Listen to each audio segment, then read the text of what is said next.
Peter Pan by J.M. Barrie. Chapter 1. Peter Breaks Through. All children except one grow up. They soon know that they will grow up, and the way Wendy knew was this. One day, when she was 2 years old, she was playing in a garden, and she plucked another flower and ran with it to her mother. I suppose she must have looked rather delightful, for Mrs. Darling put her hand to her heart and cried, "Oh, why can't you remain like this forever?" This was all that passed between them on the subject, but henceforth Wendy knew that she must grow up. You always know after you are 2. 2 is the beginning of the end. Of course they lived at 14, their house number on their street, and until Wendy came, her mother was the chief one. She was a lovely lady with a romantic mind and such a sweet mocking mouth. Her romantic mind was like the tiny boxes, one within the other, that came from the puzzling East. However many you discover, there is always one more, and her sweet mocking mouth had one kiss on it that Wendy could never get, though there it was, perfectly conspicuous, in the right-hand corner. The way Mr. Darling won her was this. The many gentlemen who had been boys when she was a girl discovered simultaneously that they loved her, and they all ran to her house to propose to her, except Mr. Darling, who took a cab and nipped in first. And so he got her. He got all of her, except the innermost box and the kiss. He never knew about the box, and in time he gave up trying for the kiss. Wendy thought Napoleon could have got it, but I can picture him trying, and then going off in a passion slamming the door. Mr. Darling used to boast to Wendy that her mother not only loved him, but respected him. He was one of those deep ones who know about stocks and shares. Of course no one really knows, but he quite seemed to know, and he often said stocks were up and shares were down in a way that would have made any woman respect him. Mrs. Darling was married and white, and at first she kept the books perfectly, almost gleefully, as if it were a game. Not so much as a Brussels sprout was missing, but by and by whole cauliflowers dropped out, and instead of them there were pictures of babies without faces. She drew them when she should have been totting up. Wendy came first, then John, then Michael. For a week or two after Wendy came, it was doubtful whether they would be able to keep her, as she was another mouth to feed. Mr. Darling was frightfully proud of her, but he was very honorable, and he sat on the edge of Mrs. Darling's bed, holding her hand and calculating expenses, while she looked at him imploringly. She wanted to risk it, come what might, but that was not his way. His way was with a pencil and a piece of paper, and if she confused him with suggestions, he had to begin at the beginning again. "Now don't interrupt," he would beg her. "I have £1.17 here, 2 and 6 at the office. I can cut off my coffee at the office, say 10 shillings, making 2, 9, and 6 with your 18, and 3 makes 397 with 5 not in my checkbook. Makes 897. Who is that moving? 897, dot and carry 7. Don't speak, my own. The pound you lent to the man who came to the door. Quiet, child. Dot and carry, child. There, you've done it. Did I say 997? Yes, I said 997. The question is, can we try for it for a year or 997? Of course we can, George, she cried. But she was prejudiced in Wendy's favor, and he was really the grander character of the two. Remember mumps, he warned her, almost threateningly, and off he went again. Mumps, £1. That is what I have put down, but I dare say it will be more like 30 shillings. Don't speak. Measles 1.5. German measles, half a guinea makes 2.15.6. Don't waggle your finger. Whooping cough says 15 shillings. And so on it went. It added up differently each time, but at last Wendy just got through, with mumps reduced to 12.6 and the 2 kinds of measles treated as 1. There was the same excitement over John, and Michael had even a narrower squeak. But both were kept, and soon you might have seen the 3 of them going in a row to Miss Folsom's kindergarten school, accompanied by their nurse. Mrs. Darling loved to have everything just so, and Mr. Darling had a passion for being exactly like his neighbors, so, of course, they had a nurse. As they were poor owing to the amount of milk the children drank, this nurse was a prim Newfoundland dog called Nana, who had belonged to no one in particular until the Darlings engaged her. She had always thought children important, however, and the Darlings had become acquainted with her in Kensington Gardens, where she spent most of her spare time peeping into the Pemberlaters, and was much hated by careless nursemaids, whom she followed to their homes and complained of to their mistresses. She proved to be quite a treasure of a nurse. How thorough she was at bath time, and up at any moment of the night if one of the chargers made the slightest cry. Of course her kennel was in the nursery, She had a genius for knowing when a cough is a thing to have no patience with and when it needs stalking around your throat. She believed to her last day in old-fashioned remedies like rhubarb leaf and made sounds of contempt over all the newfangled talk about germs and so on. It was a lesson in propriety to see her escorting the children to school, walking sedately by their side when they were so well behaved and butting them back into line if they strayed. On John's footer days, she never once forgot this sweater, and she usually carried an umbrella in her mouth in case of rain. There is a room in the basement of Miss Folsom's school where the nurses wait. They sat on forms while Nana lay on the floor, but that was the only difference. They affected to ignore her as an inferior social status to themselves, but she despised their light talk. She resented visits to the nursery from Mrs. Darling's friends, but if they did come, she first whipped off Michael's pinafore and put him into the one with the blue braiding and smoothed out Wendy and made a dash at John's hair. No nursery could possibly have been conducted more correctly, and Mr. Darling knew it. Yet he somehow wondered uneasily whether the neighbors talked. He had his position in the city to consider. Nana also troubled him in another way. He had sometimes a feeling that she did not admire him. "I know she admires you tremendously, George," Mrs. Darling would assure him, and then she would sign to the children to be specially nice to father. Lovely dances followed, in which the only other servant, Lisa, was sometimes allowed to join. Such a midget she looked in her long skirt and maid's cap, though she had sworn when she engaged that she would never see 10 again. The gaiety of those romps. And gayest of all was Mrs. Darling, who would pirouette so wildly that all you could see of her was the kiss. And then if you dashed at her, you might have got it.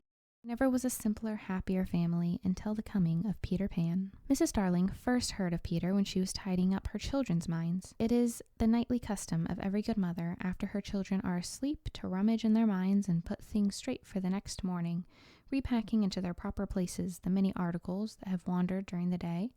If you could keep awake, but of course you can't. You would see your own mother doing this, and you would find it very interesting to watch her. It is quite like tidying up drawers.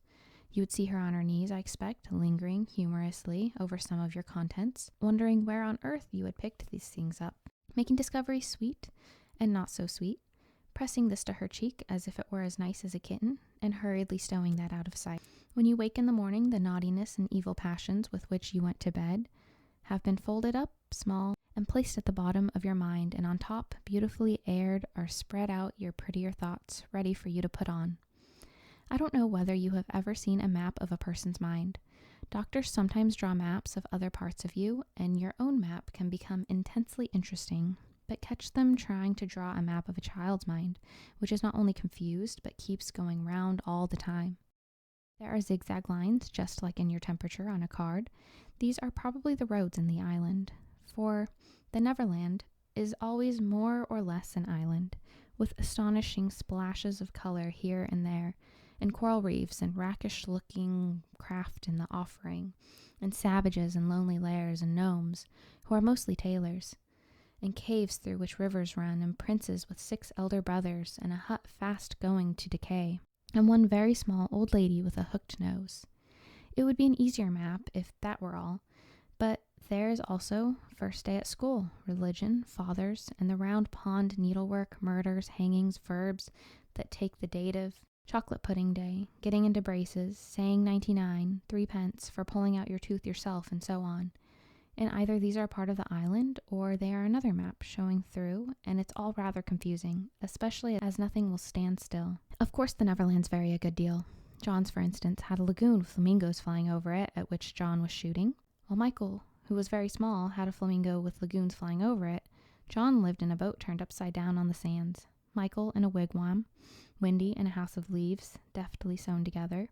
John had no friends, and Michael had friends at night. Wendy had a pet wolf, forsaken by its parents, but on the whole the Neverlands have a family resemblance, and if they stood still in a row, you could say of them that they each have each other's nose, and so forth. On these magic shores, children at play are forever beaching their coracles. We too have been there. We can still hear the sound of the surf, though we shall land no more.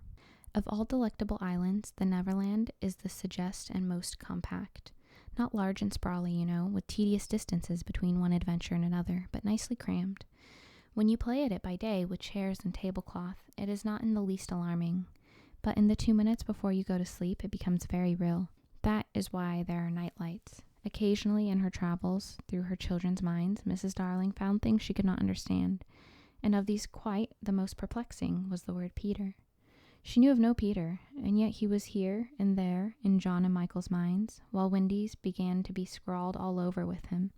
The name stood out in bolder letters than any of the other words, and as Mrs. Darling gazed, she felt that it had an oddly cocky appearance. Yes, he is rather cocky, Wendy admitted with regret. Her mother had been questioning her. But who is he, my pet? He is Peter Pan, you know, Mother. At first, Mrs. Darling did not know, but after thinking back into her childhood, she just remembered a Peter Pan who was said to live with the fairies. There were odd stories about him, as that when children died, he went part of the way with them, so that they should not be frightened. She had believed in him at the time, but now that she was married and full of sense, she quite doubted whether there was such a person. Besides, said Wendy, he would be grown up by this time. Oh no, he isn't grown up, Wendy assured her confidently, and he is just my size. She meant that he was her size in both mind and body. She didn't know how she knew, she just knew it. Mrs. Darling consulted Mr. Darling, but he smiled. Pooh-pooh. Mark my words, he said. It is some nonsense Nana has been putting into their heads, just the sort of idea a dog would have. Leave it alone and it will blow over. But it would not blow over, and soon the troublesome boy gave Mrs. Darling quite a shock. Children have the strangest adventures without being troubled by them. For instance, they may remember to mention a week after an event happened that when they were there in the wood, they met their dead father and had a game with him. It was in this casual way that Wendy one morning made a disquieting revelation. Some leaves of a tree had been found on the nursery floor, which certainly were not there when the children went to bed, and Mrs. Darling was puzzling over them when Wendy said with a tolerant smile, I do believe it is that Peter again. Whatever do you mean, Wendy? It is so naughty of him not to wipe his feet, Wendy said, sighing. She was a tidy child.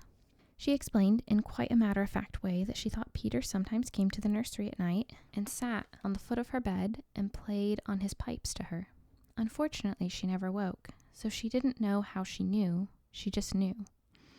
What nonsense you talk, Precious. No one can get into the house without knocking. I think he comes in by the window, she said. My love, it's 3 floors up. Were not the leaves at the foot of the window, Mother? It was quite true. The leaves had been found very near the window.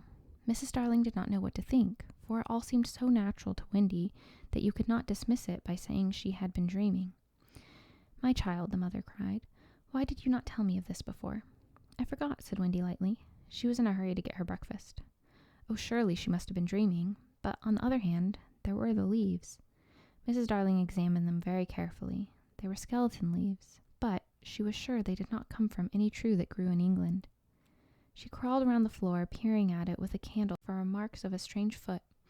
She rattled the poker up the chimney and tapped the walls. She let down tape from the window to the pavement, and it was a sheer drop of 30 feet without so much as a spout to climb up by. Certainly Wendy had been dreaming, but Wendy had not been dreaming, as the very next night showed, the night on which the extraordinary adventures of these children may be said to have begun. On the night we speak of, all the children were once more in bed. It happened to be Nana's evening off, and Mrs. Darling had bathed them and sung to them till one by one they had let go of her hand and slid into the land of sleep. All were looking so safe and cozy that she smiled at her fears now and sat down tranquilly by the fire to sew. It was something for Michael, who on his birthday was getting into shirts. The fire was warm, however, and the nursery dimly lit by the 3 night lights, and presently the sewing lay on Mrs. Darling's lap. Then her head nodded, oh, so gracefully. She was asleep. Look at the 4 of them, Wendy and Michael over there, John here, and Mrs. Darling by the fire. There should have been a 4th night light. While she slept, she had a dream. She dreamt that the Neverland had come too near and that a strange boy had broken through from it. He did not alarm her, for she thought she had seen him before in the faces of many women who had no children. Perhaps he is to be found in the faces of some mothers also. But in the dream, he had rent the film that obscures the Neverland, and she saw Wendy and John and Michael peeping through the gap. The dream by itself would have been a trifle, but while she was dreaming, the window of the nursery blew open, and a boy did drop on the floor. He was accompanied by a strange light, no bigger than your fist, which darted about the room like a living thing, and I think it must have been this light that wakened Mrs. Darling. She started with a cry and saw the boy, and somehow she knew at once that it was Peter Pan. If you or I or Wendy had been there, we should have seen that he was very like Mrs. Darling's kiss. He was a lovely boy, clad in skeleton leaves and the juices that ooze out of trees, but the most entrancing thing about him was that he had all his first teeth. When he saw that she was a grown-up, he gnashed the pearls at her